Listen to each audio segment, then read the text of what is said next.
In the crucible of World War II, Germany's most brilliant scientists raced to create an arsenal of terrifying new weapons of mass destruction. A stealth-like transatlantic spacecraft called the Silver Bird. An invisible death ray straight out of science fiction. Rockets, flying saucers, even an atomic bomb. 70 years later, long-secret Nazi files reveal the classified blueprints for these and many other devastating wonder weapons. They are the masterworks of a desperate quest to terrify America and their allies, win the war, and rule the world for 1,000 years.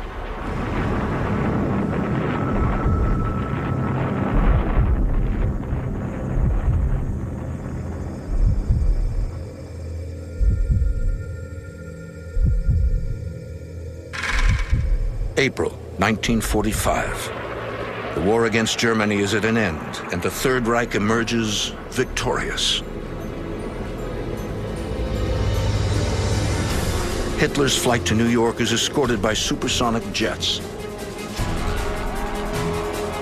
and greeted with German victory celebrations like those in occupied France.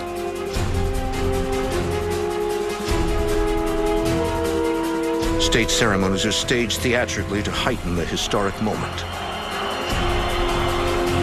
A Nazi salute from the Statue of Liberty. New York is in ruins, with only just enough left standing for a victory parade to Wall Street.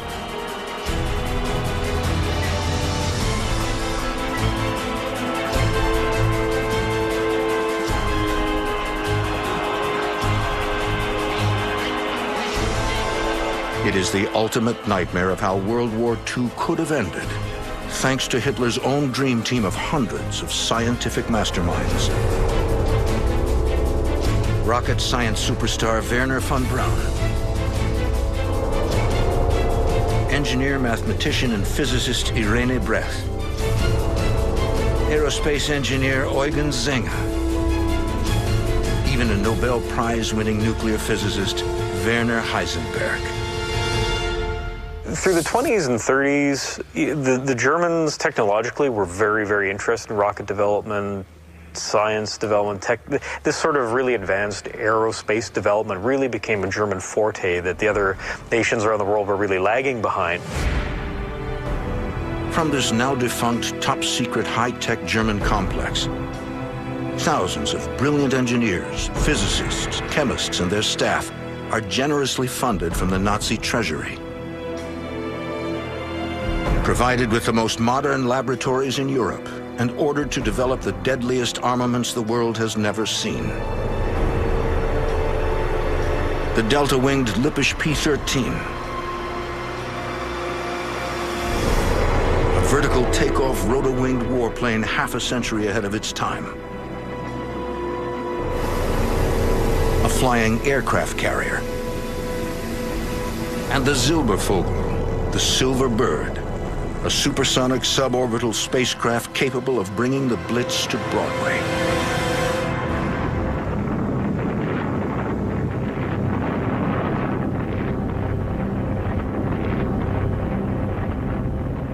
They could have launched a one-way attack on America, ditched the bombers in the ocean, dropped a handful of tons on New York, perhaps. We certainly didn't have any defenses that would have stopped them. Silverbird never leaves the drawing board, but today, questions still remain.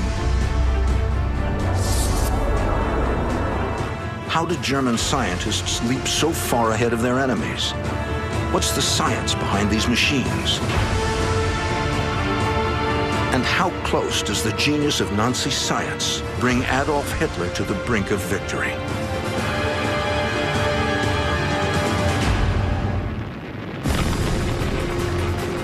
In the early stages of World War II, Hitler's blitzkrieg races across a helpless Europe.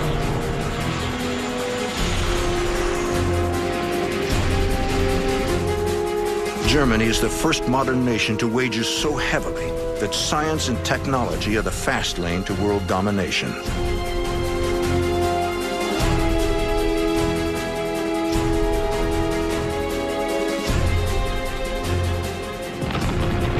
Hitler probably was very significantly influenced and impacted by dramatic, weapon systems. The Germans tend to have a philosophy of quality over quantity, and they felt that the superior quality would turn the tide. And that was really an extension of Hitler's mentality. Hitler uses science to conceive, test, and in some cases deploy a fascinating and frightening series of firsts. From highly advanced long-range ballistic missiles to jet fighters, the first to enter the war, said to overpower the Allies' propeller-driven aircraft, to an early stealth-designed monoplane straight out of Star Wars, decades ahead of America's B-2 stealth bomber. Even kamikaze bombs for a pilot's one-way flight.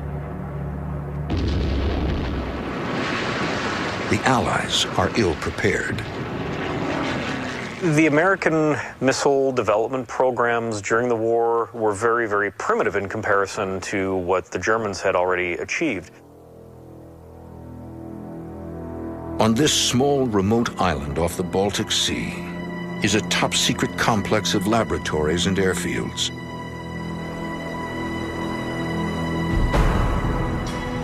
Here, Nazi scientists trial the world's first cruise missile. Just one of the wonder weapons in development at the Baltic Super Lab. The sleepy seaside town of Peenemünde is the location the Nazis choose for their most secret science. It will become the birthplace of the jet age and the space age. The cradle of the wonder weapons. The Peenemünde location was kind of ideal because it was a really remote part of Germany. You're close to the Baltic Ocean that you could launch rockets into, and you wouldn't have necessarily the problem with somebody, stealing the technology and getting out to the west.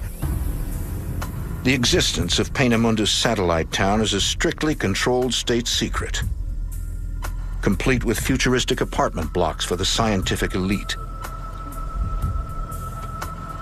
But it's also a concentration camp for the expendable prisoners who live, work, and die here as slaves. When they are too weak to continue, they are murdered, lest anyone reveal Hitler's scientific secrets. Peenemunde's scientists are not slaves, but their welfare and that of their families hinges on cooperating with the Nazis. Private trains carry engineers and physicists to the self-contained metropolis of metalwork power plants and proving grounds. Peenemunde becomes the Nazis' Los Alamos and their Cape Canaveral.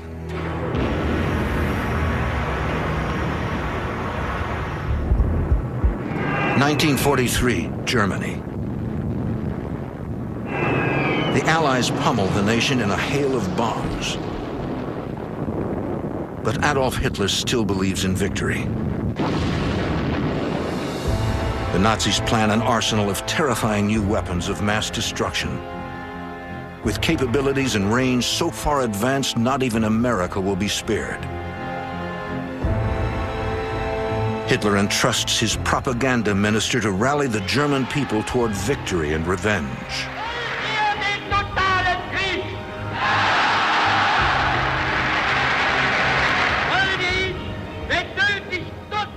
Joseph Goebbels coins these terms, Vengeance 1 and Vengeance 2. And the idea was that they would be effective to counter the American air offensive and the British air offensive. The Vengeance 1, or V-1, is a revolutionary liquid-fueled pulse jet capable of flying 360 miles an hour on autopilot. Launched from ski ramps or from beneath a flying aircraft, the V-1 bursts into action. A sophisticated gyro-compass feedback system guides it toward its target. The V-1 gets nicknamed the buzz bomb for the loud noise its jet engine creates. An odometer tracks its pre-programmed distance, at which point the V-1 is designed to take a steep power dive. But in early use, the dive cuts off fuel flow and kills the engine. Sudden silence becomes a tip-off to impending doom. Of the 8,000 bombs launched, 2,300 penetrated British defenses, most of them falling in the London vicinity. The propulsion roar of the flying bomb. The world's first cruise missile rains fire and ash on Britain in 1944 and 45, terrorizing London, with thousands killed and tens of thousands injured. Hundreds of homes, hospitals, and public buildings were hit. They fell in crowded streets during rush traffic hours. But new deep shelters built for this emergency were put to use and saved the lives of thousands of people.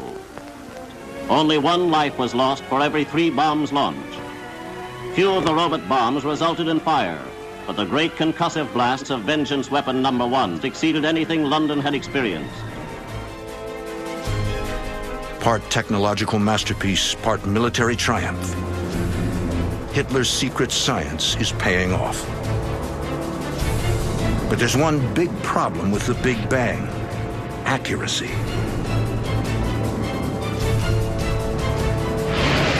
To target and destroy Allied bases with troops and convoys, somebody would have to fly this bomb.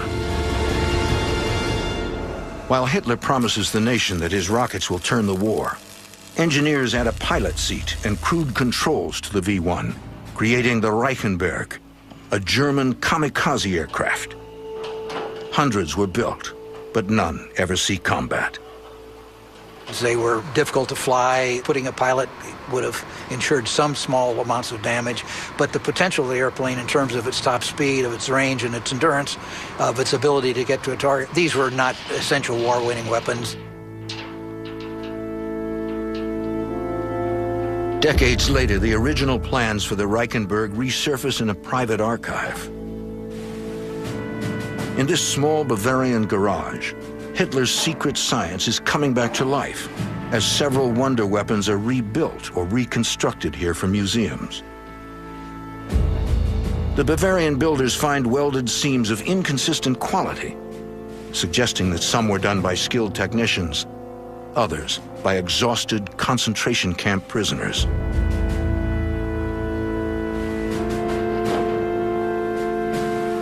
This restored relic is still capable of flight. All it lacks is the volunteer to fly it.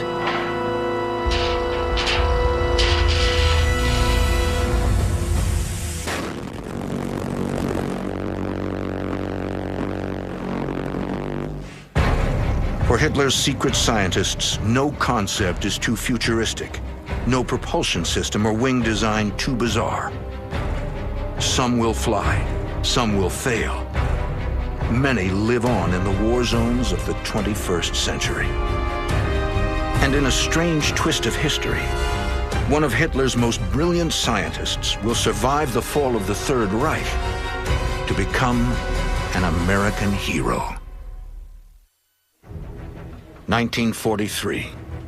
Germany's National Socialist Party announces Vengeance Weapon V1, suggesting that a V2 is also planned. So from the Nazi secret complex at Peenemünde, engineers give birth to the space age from the ground up via a brilliant young physicist, Dr. Wernher von Braun, and his A4 rocket, ultimately named the V2.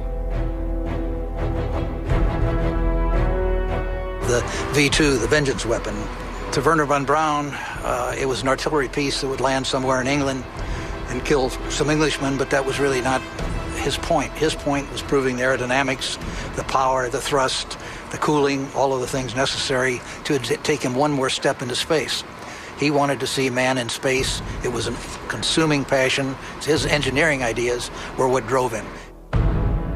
Von Braun is given his own laboratory and team of experts at a time when rocketry is little more than a schoolboy hobby in the United States.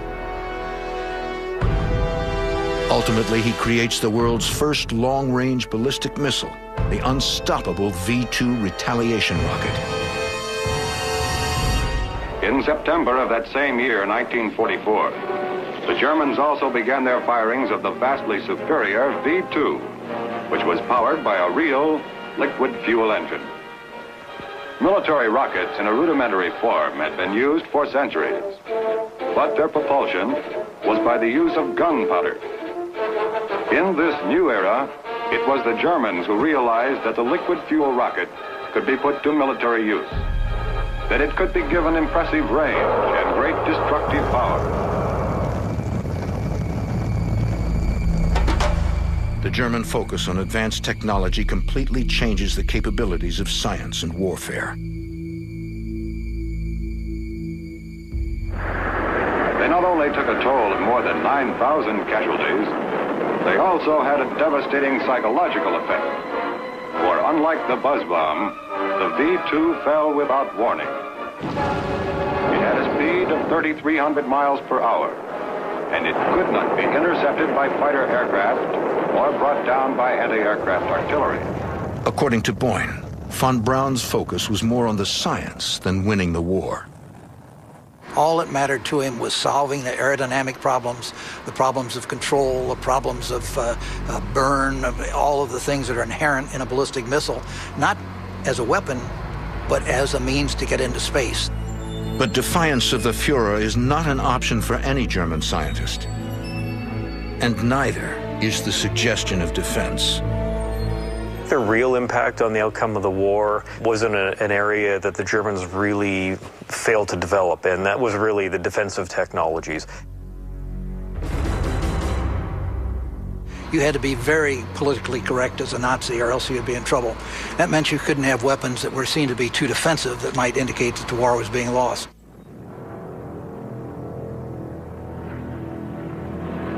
But the truth for Germany was that the war was being lost. 1944, U.S. warplanes attack a Nazi convoy of trucks carrying the one wonder weapon that might have made a difference had it ever been deployed.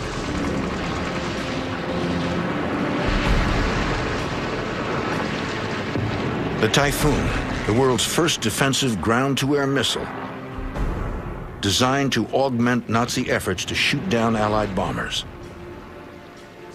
The one thing that Germany could have done by 1943, if they had properly concentrated their resources, was to concentrate not on a V-2 to hit Great Britain, but on a series of anti-aircraft missiles to knock down any bomber that comes over it. So they could have created an effective integrated air defense system.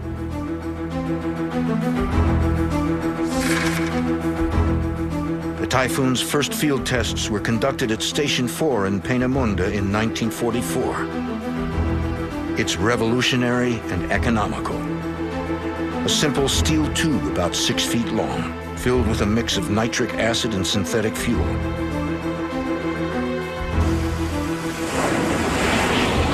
Able to travel over 6 miles in just 14 seconds.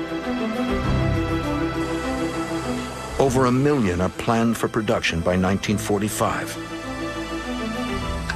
But that didn't happen. It was clearly beyond their capacity to do. They were absorbed with, they thought they had either won the war, or then they were absorbed with maintaining the war to keep themselves in power as long as possible. They never concentrated their resources. They never allowed the people who might have done these things to get together and do them. There was too much suspicion. There was too much party politics.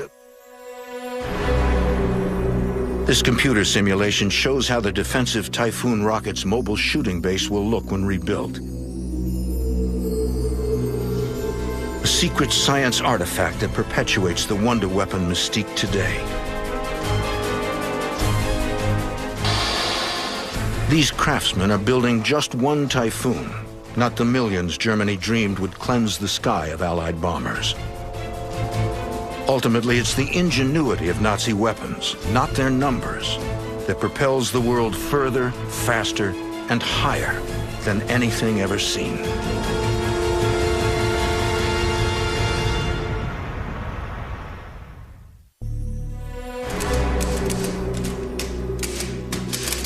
Nazi secret files reveal war machines so futuristic that it's hard to believe they were spawned in our grandparents' time.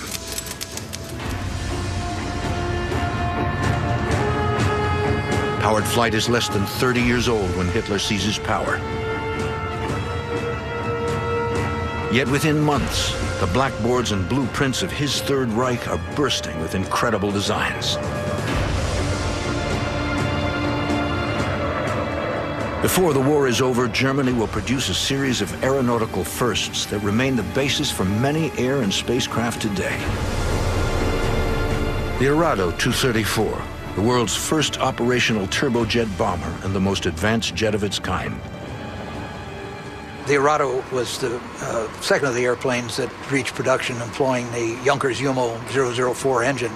And it was just a very lightweight, clean, streamlined airplane that put a lot of pilot duties on. The pilot had to be the bombardier and the navigator and the gunner. But it was effective, it was easy to fly, and relatively easy to maintain. So it served in small numbers and was an airplane that any country would have been proud to fly. Even earlier, there were the many marvels of Munich-born Dr. Alexander Lippisch, who designed a series of delta-wing gliders in the 1930s that eventually led to the introduction of the rocket-powered interceptor Messerschmitt Me-163 Comet and the better-known Messerschmitt Me-262, the world's first operational jet fighter, able to outrun any Allied aircraft by as much as 100 miles an hour. It is considered the most advanced German craft to actually make it into combat. A lot of the things that they were trying to do were things they were driven to do. With the invasion of France, the Germans were faced with a situation in which their territory was more and more confined. So their thoughts began to turn to vertical takeoff aircraft, and so they wanted rocket fighters that could ascend vertically to attack the American squadrons because they didn't have time to take them off and have a regular fighter plane climb.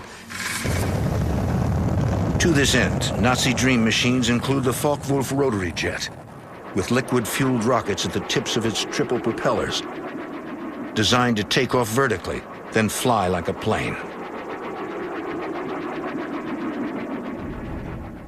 But the most incredible vertical lift weapon of all is thought to be hidden in the secret hangars at Peenemünde, a Nazi UFO.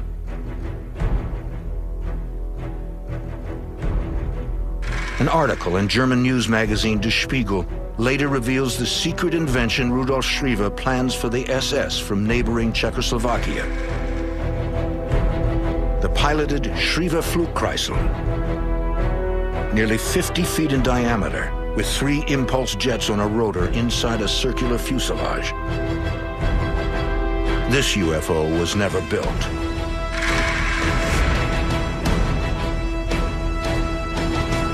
But further clues to a flying saucer surface here along alpine forests and streams at a castle in Upper Austria. A disc-shaped propeller-like invention, using the principles of matter transformation and energy flow to create a fuel-less engine based on the natural turbulence created by swirling water or air.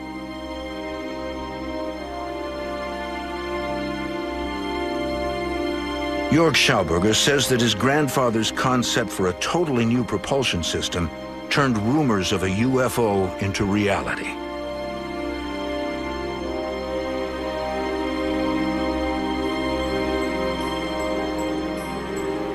In the early 1930s, Victor Schauberger is intrigued by the ability of fish to swim upstream. Inspired by this natural phenomenon, he devises a silent, vacuum-powered engine to generate thrust without combustion.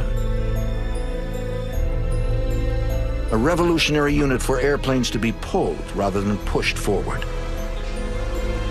He calls it the Repulsin. The Repulsin, or Repulsine in German,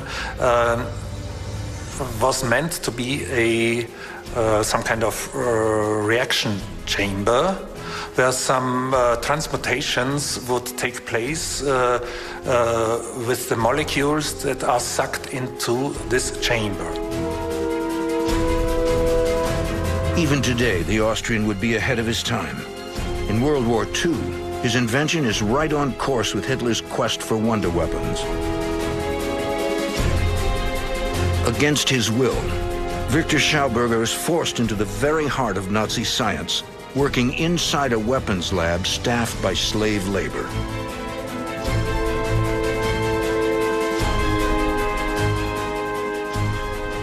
But there is no weapon-like thing with this repulsion. It's only meant to be some kind of propulsion system and not a weapon itself. But elsewhere, deadly innovation is in full swing. Among the top secret correspondence between Nazi officials and German Air Force Colonel Schroeder-Stranz, there's a clue about a wonder weapon that's rumored to have the power to kill, heal, and even help find oil. The colonel repeatedly offers his ambitious proposal to the armed forces. In the last desperate days of the Third Reich, the SS decides to support the project. His brainchild is the stuff of science fiction. A wonder weapon that can pierce the thickest armor or send enemy planes crashing down from the sky. A test is to be conducted at a secret location. Crates are unloaded at night so no one will be alerted to the classified operation. The crates contain valuable metals and a Geiger counter to measure radiation. Dawn, March 1944. The colonel takes off for the test area. If the weapon works, he'll receive unlimited financial support. Colonel Schroeder-Stranz is the only man who knows the exact details of the tests to be run.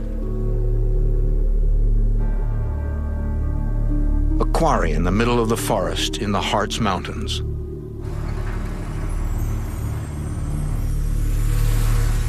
Documents don't reveal the secret of what it looks like, only that its cannon-like front end shoots out an invisible ray. Colonel Schroeder-Stranz has invented an X-ray beam. Using the technical knowledge available at the time, it might have looked like this. Despite shortages caused by the war, Nazi scientists still have access to valuable metals and measuring instruments, which were by now extremely rare.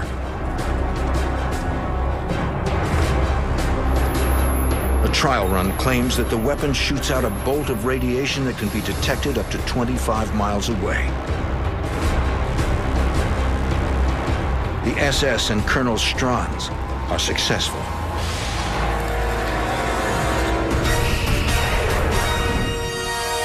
But then, mysteriously, the file is closed.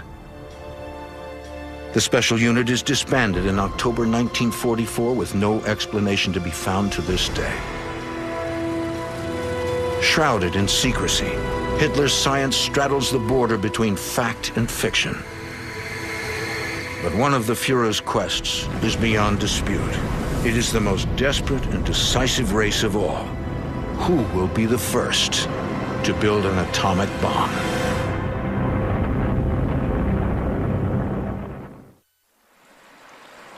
(1943). As scientists continue their work at the secret city on the Baltic, the tide of war continues to turn against the Third Reich. In the east, the German army is turned back at Stalingrad. Hitler's invasion of Russia collapses into panic, slaughter, and retreat. And in the west, British pilots record the first aerial images of the Peenemünde factories and rocket launching buildings. British bombers pound the complex, targeting the dormitories where Hitler's scientists and engineers live. Hundreds are killed. To a certain extent, Peenemünde never totally recovered. They lost a lot of key personnel, scientists, research equipment. Peenemunde's production is moved underground to mountain fortresses and remote mines safe from Allied blockbusters.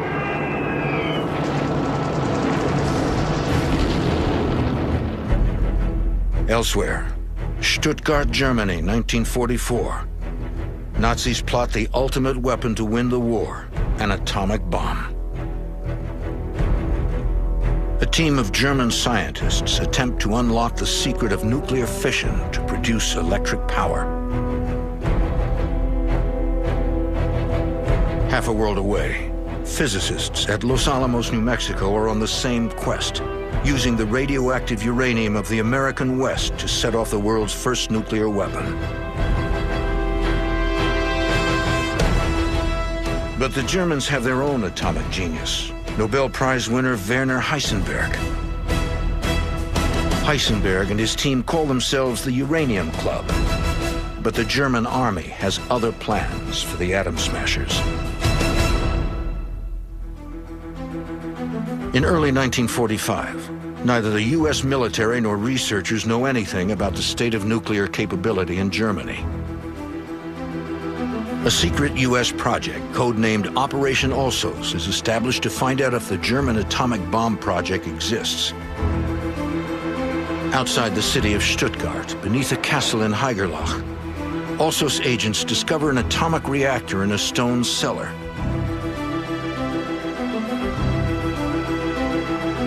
And uranium cubes hidden in a field nearby. They take the evidence back to the United States for further investigation.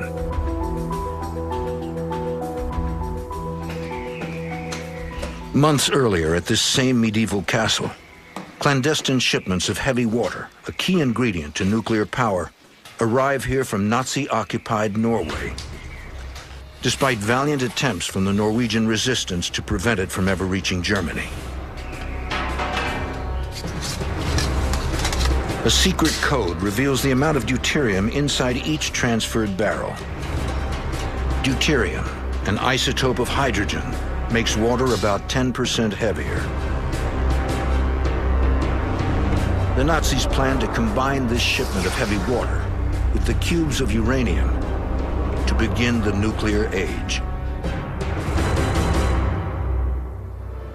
On every front, from stealth technology to nuclear power, Hitler's push for scientific success is fueled by the Nazi dream of a global Reich, a German empire lasting 1,000 years, where a massive railway system connects main power centers from Siberia to Moscow, Paris, and Berlin.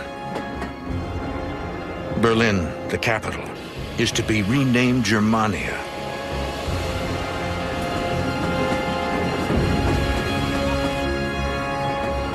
The dominant high-tech centerpiece of a new world order.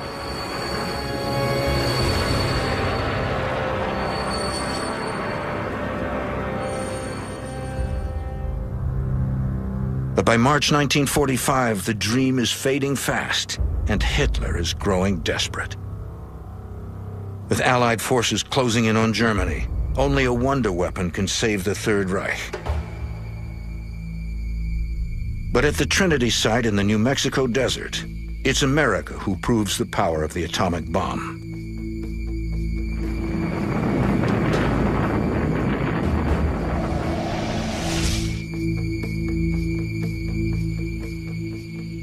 What the Allies were very much interested in when the war was at its end was, what about the German atomic bomb?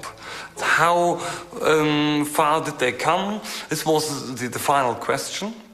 And so they decided to put the 10 leading atomic scientists together in Farm Hall near Cambridge. And there in Farm Hall they were bugged. And the outcome was that obviously the Germans first had no atomic bomb, and second had also, in the end, not a clue about the function of the atomic bomb. But what about the Nazi wonder weapons that did come to pass? And where do they live on today?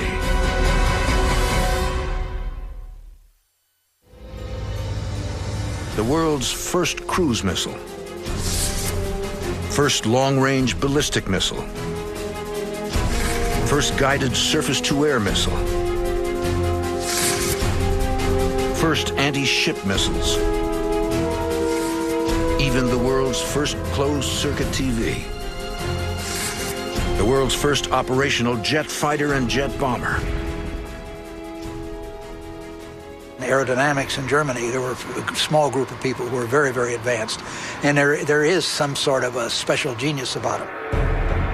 Countless designs, years ahead of their time. Secret sites wholly dedicated to science. Backed by propaganda, boasting German money and fearful enemies. How could Hitler's plan for wonder weapons fail? In Germany, virtually everything was a secret. So any science was a secret. It hurt the Germans more than it hurt us. They also had a very, very confining security system. And so there was not the cross-feed that you get in a good scientific community. You had enthusiasts building dreams, but without adequate resources. You had people making decisions about resources who had no idea about the projects. And at the top, you had Hitler making the final decisions on many things upon which he had only partial information. Such controlled secrecy slowed wartime production to a devastating degree. The Germans ultimately produced about 1,300 Me-262s, of which they got 300 in combat. And at the time, we were putting 1,000 bombers and 1,000 fighters over Germany in a day. The Third Reich nurtures hundreds of deadly inventions. But to roll them out and win the war, they'd have to prioritize a mere handful of wonder weapons and mass-produce these by the thousands. Thankfully, they lacked the production methods, materials, and the management required. Had Germany focused on defense, more strategically chosen her ammunition, and greatly increased production of these specific weapons, the outcome of the war might have been very different. That would have made invasion in 1944 very difficult, probably problematic. It made probably an invasion put off until 1945, and it's even conceivable that the war might have ended with the first atomic bomb being dropped on Germany instead of upon Japan. But that didn't happen.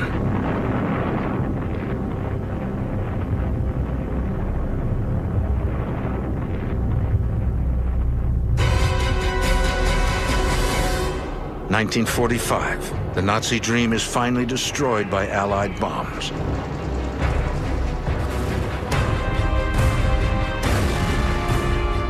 Hitler and his adjutant Himmler commit suicide. At the Nuremberg trials, the Nazis face their own death sentence.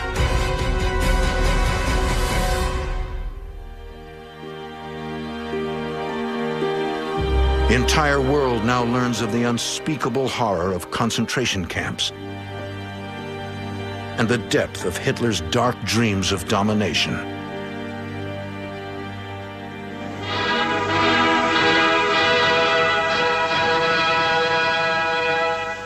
Dreams that would reach far beyond Europe. Attacks on America had been planned since 1939. In this inventive German newsreel, the Nazis focus abundant long-range air power on the United States as part of the planned America Bomber Project.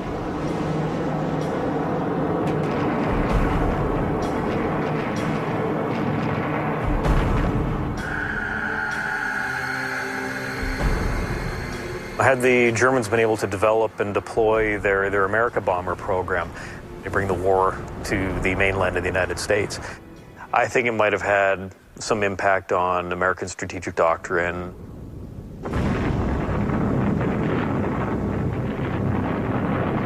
Especially if these bombings had been nuclear.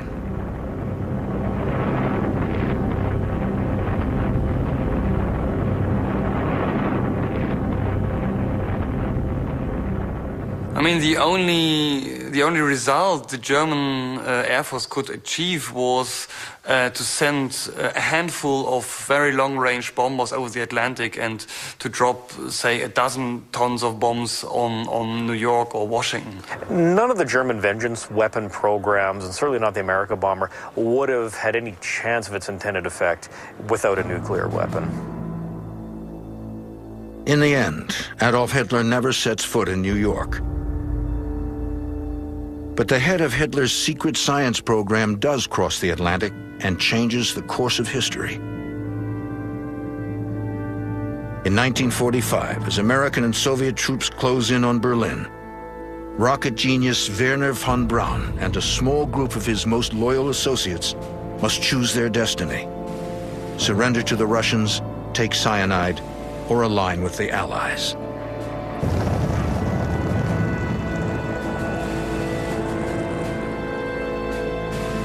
They choose America, and von Braun immediately is put in charge of the nation's infant missile program.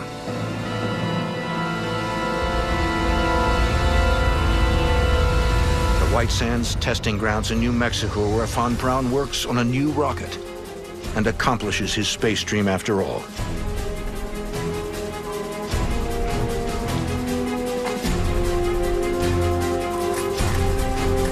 Escaping from the dark shadows of Peenemünde, the creator of the deadly V-2 spends the rest of his life in loyal service to his new country.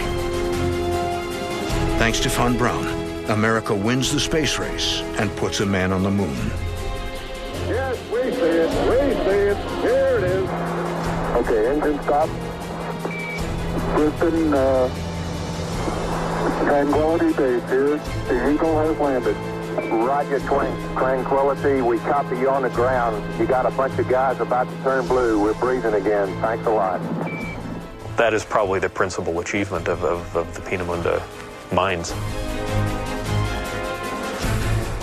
Wernher von Braun is undoubtedly the most significant American rocket engineer of the century. Many would say he's the most significant rocket engineer of the world. So with the German scientists and knowledge that was brought back to the United States in the 1940s and early 1950s, you can make a very strong case, and nobody really disputes it, but there's almost a direct line from Peenemünde to the moon through Wernher von Braun. Yet rockets aren't the only descendants of Hitler's secret science. In the 1950s, after decoding thousands of captured Nazi files, the United States Air Force performs classified flight tests of airframes that bear an eerie resemblance to the incredible dream machines on the runways and drawing boards of Peenemünde. The flying wing can carry a larger load faster, farther, and with greater economy than conventional airplanes of similar size and power. Few men indeed can see the flying wing in operation without saying, the plane of tomorrow is flying today. Had it been in peacetime, perhaps if the war had not come on and they made the same effort, you would have seen German jet airliners before you would have seen British jet airliners. The piloted futuristic deadly space shuttle named Silverbird, designed by German engineers Senge and Brett, is never built. But today's space shuttle and almost all modern rocket engines still use principles of its design.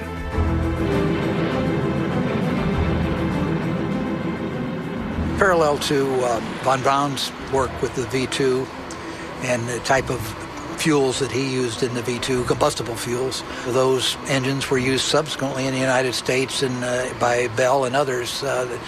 Ultimately, the much more sophisticated variations of them would even appear, for example, in the X-15. To this day, the rocket-powered high-altitude X-15 still holds the world record for the fastest speed ever reached by a piloted aircraft, taking mankind to the edge of outer space with every flight.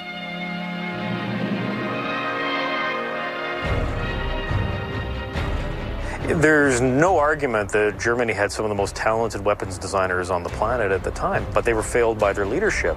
Hitler really strongly hoped and believed that his scientists were going to develop a nuclear weapon. Even without atomic energy, the Nazis reached unprecedented heights of scientific advancement, all in the name of war. I think we're fortunate that, you know, the German inability to collate and focus its programs and having an impact on the Allied strategic bombing campaign is really a silver lining for democracy.